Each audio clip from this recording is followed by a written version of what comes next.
spent even a day being a manager, you know that it's a pretty challenging and demanding position to have. It gets even more challenging when we add education into the mix, and even more challenging again when we add multicultural diversity into the mix. This session is all about how to deal with the complexities that arise when we put these three things together: management, education, and a multicultural environment.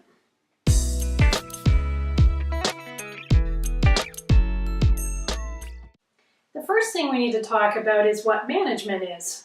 So just take a few minutes by yourself and come up with some ideas. What are the first words or ideas that come to mind when you hear the word management?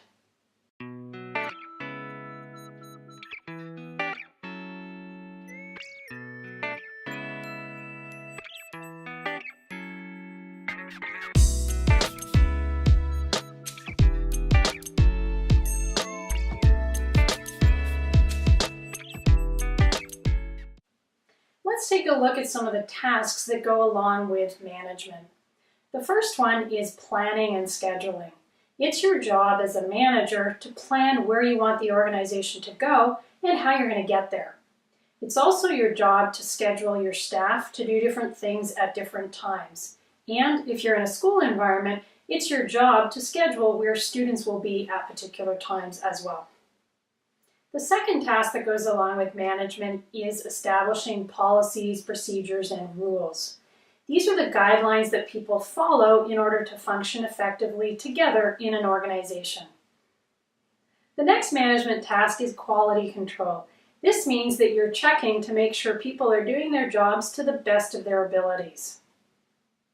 The next task is problem solving. When issues arise, at the end of the day, it's the manager who has to fix things and keep the organization moving forward. The final task of a manager is communication. It's your job to make sure that everyone within your organization knows what's going on. So this may entail sending them emails, having face-to-face conversations, or running a staff meeting. At the end of the day, we can sum management up very succinctly with management is all about getting the job done. It's your job to make things happen in your organization.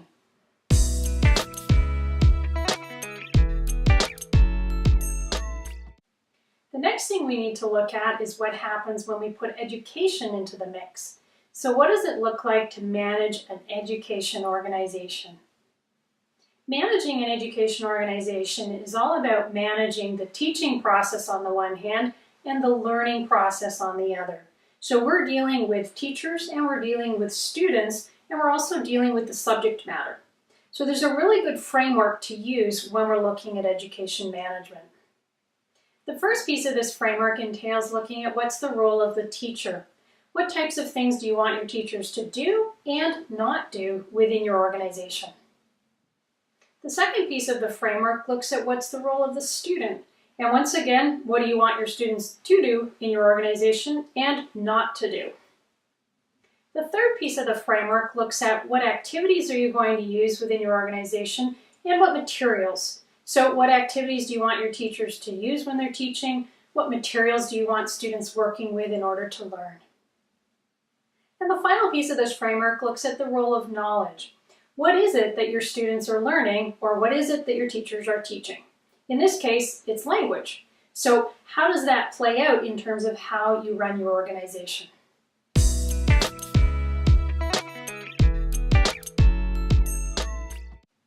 Now we're going to look at what happens when we add culture into the situation. So we've got the management piece, we've got the education piece. What happens when culture gets in there as well? We're going to look at three frameworks for culture so that you can kind of get your head around this idea of culture and how it interacts with management and education. The first framework we'll look at is the onion framework. In this framework, we're considering that a culture has different layers to it, and our job is to peel away those layers in order to understand the culture. So if I've got an onion in my hand, the first layer on the outside is the products of the culture. These are the things I can see and I can hear. So if I'm thinking about this in a classroom context, what are some of the things that I can see and hear? Well, I can see a whiteboard, I can see a computer, I can see whiteboard markers, I can see a computer mouse, I can see desks and chairs and all sorts of things. These are the products of an education culture and the outside layer of the onion. If I peel away the products layer of my culture onion, underneath I find behaviors. In an education context, I might see my teacher at the whiteboard writing things. I might see my students at their desks also writing things. I might see students working at a computer. In a language education context, I might see students using a language lab, for example. These are all behaviors that go along with an education context. If I peel away the behaviors layer of my culture onion, right in the middle of the onion, I find the ideas or the values. In an education context, here are some of the things that I might find. I might find people putting importance on education itself, or not putting importance on education. I might find teachers saying that cooperation is very important. I might find students saying, hey, answering questions is really important. So there's lots of different values that go along with our education systems, and that core of the onion is where those values are found.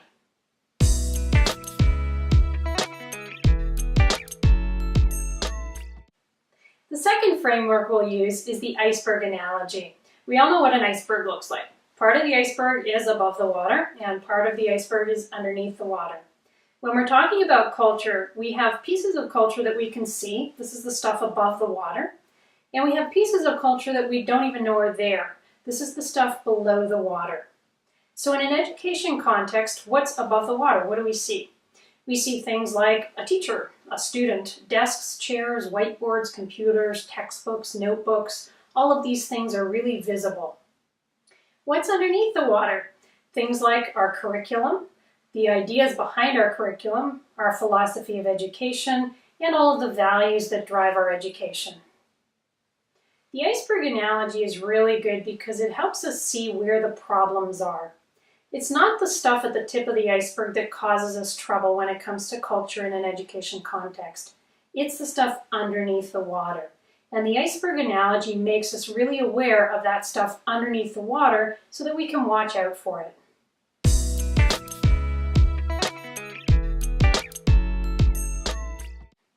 The third framework we'll look at is called values continuums.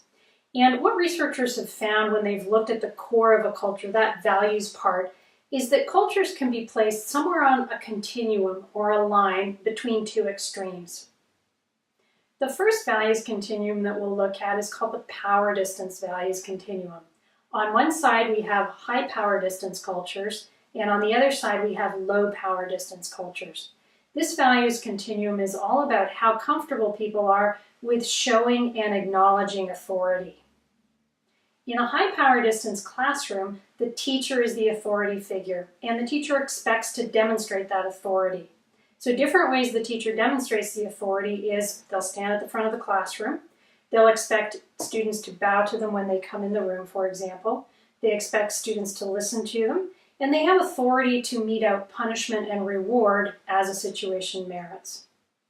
In a low power distance classroom, the teacher is much more approachable, and there's less distance between the students and the teacher. The teacher's not always at the front of the room, they're circulating around checking on how students are doing. And the conversations between teacher and student are much less formal. The next values continuum is individualism versus collectivism. On the individualism side of things, a lot of value is placed on the individual. So when making decisions, it's done from the individual perspective. What does the individual need and what does the individual want? On the collectivism side of things, all of the focus is on the group. What's best for the group? What does the group need? What does this look like in the classroom? On the individualism side of things, the focus really is on the performance of individual students. There's a lot of competition among the students, and students take great pride in their own individual achievement. On the collectivism side of things, it's all about the group performance. How does a group within the class perform, or how does the whole class perform? The next values continuum is called uncertainty avoidance. This one is all about risk. In some cultures, people like to take risk, and risk is valued. In other cultures, people don't like to take risks, and risk is not valued. Cultures in which people like to take risks are called low uncertainty avoidance cultures. These are cultures where people are very comfortable making decisions when they don't have all the information, and they don't tend to do a lot of planning before they take action. On the opposite side of the continuum are high uncertainty avoidance cultures. These are cultures where people do a lot of planning and they like to know as much information as possible before they do anything. What does this look like in the classroom? In a low uncertainty avoidance classroom, students are encouraged to take risks. They do a lot of action-oriented activities and not a lot of research-type activities. On the high uncertainty avoidance side of things, students will do a lot of research and a lot of planning before they actually complete activities. Researchers have identified a lot of values continuums. We'll just look at one more here that's really relevant for an education context. And this is high context cultures versus low context cultures. In a high context culture, I'll gather my information from the environment. So I'll look at what the situation is, I'll look at who's in the environment, I'll look at the relationships among people, and I'll look at body language and so on. In a low context culture, I'll get my information from direct communication with people. What does this look like in the classroom? In a high context culture, as the teacher, I'll get information about what's going on from what I see in terms of student interactions, student-teacher interactions, body language, and so on. In a low context culture, if I want to know what's going on with my students, I'll ask them.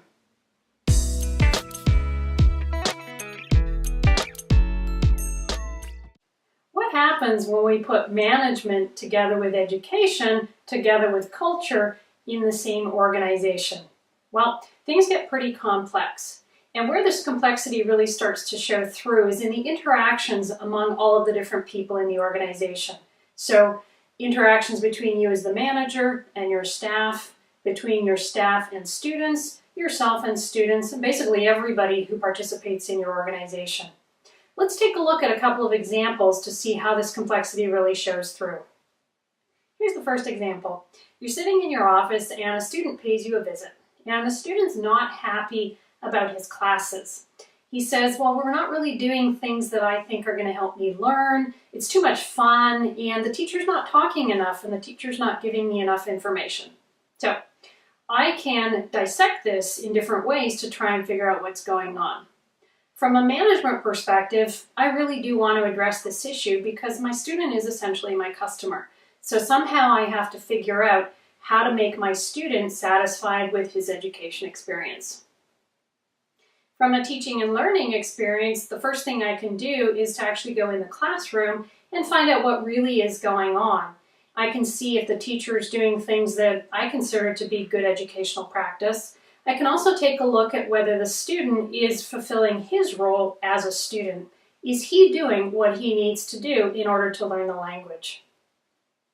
Finally, I'm going to ask some questions about the cultural aspects. So I'll ask the student, what are your expectations of what a teacher should do in the classroom? What are your expectations about your role as a student?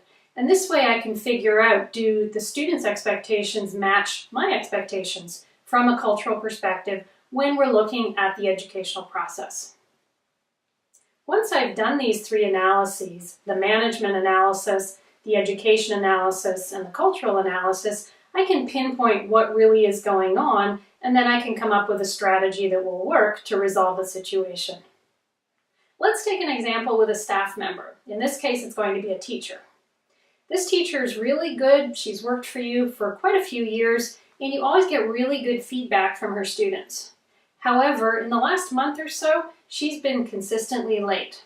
And you've talked to her quite a few times about her being late and the message this gives the students, and just the fact that this lateness can't really continue. From a management perspective, your classes have to start on time, no question, and the teacher needs to be there in order to start the class. From an education perspective, one of the teacher's jobs is to model professionalism, and part of being professional is arriving at your job on time. Things get interesting when we look at it from a cultural perspective.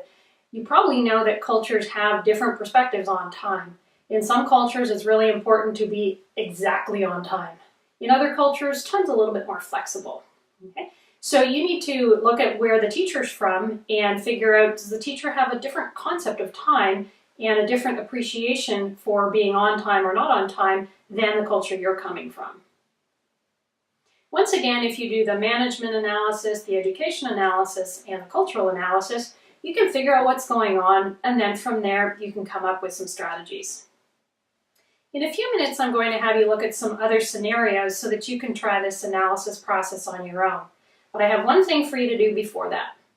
Whenever we're approaching any situation, we always have to understand where we ourselves are coming from first, and then we can figure out where the differences are between us and the other people involved in the situation. So to do this, we have to analyze what are our assumptions about management, what are our assumptions about teaching and learning, and what are other cultural assumptions that may be coming into play in this situation. What I'd like you to do is take a look in the mirror. Use the management framework, the teaching and learning framework, and the 3 different cultural frameworks that I've introduced in this lesson, and really figure out where do you stand on all of these issues. What are your management assumptions? What are your education assumptions? And what are your cultural assumptions when you look at different situations at your organization?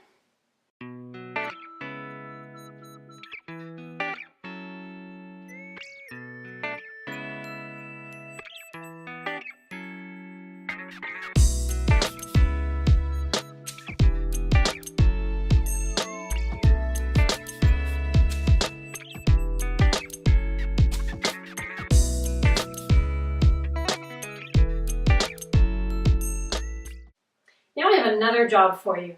Take a look at your handout on page number 6, and you'll see 3 scenarios that I've pulled from my own personal experience managing a language education organization. What I'd like you to do is apply what you've learned in this lesson to these scenarios. First of all, figure out what's going on, and second of all, figure out as a manager, what are your best strategies here? What should you do moving forward in order to resolve these situations? If you thought I was going to give you the right answer for these scenarios, sorry, I'm not. Because the reality is there's no one right answer in any of these situations or in any situation we encounter as a manager in a multicultural education organization. The purpose of these scenarios was to get you to work with the analysis process using the frameworks that we presented in this lesson. As long as you go through this process and use this type of framework, you will come up with strategies that will allow you to move forward effectively within your organization.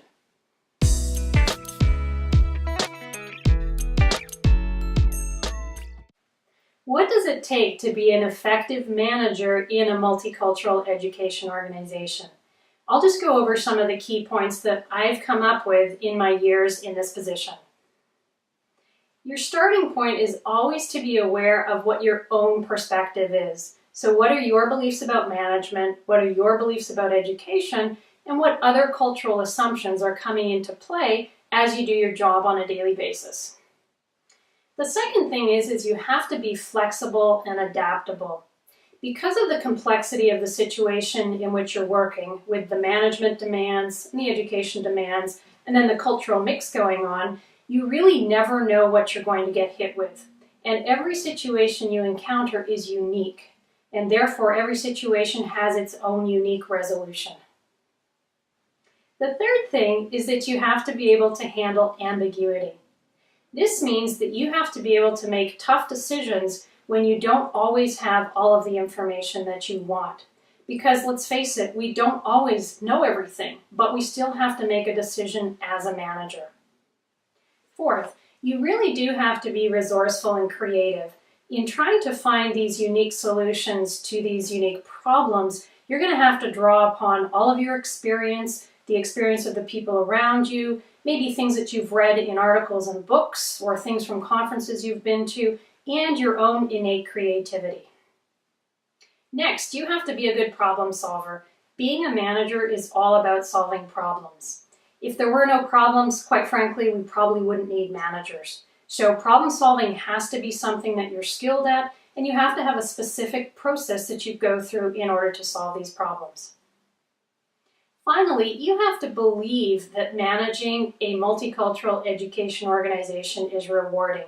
You have to be passionate about working in this type of environment. And I am, because for me, it's really rewarding and it's really fun. You have to feel that way yourself in order to push through the challenges that you encounter in this type of job. One final reminder, to understand what's going on in a multicultural education management perspective, start by looking in the mirror. What are your values? What are your assumptions? And what are your expectations?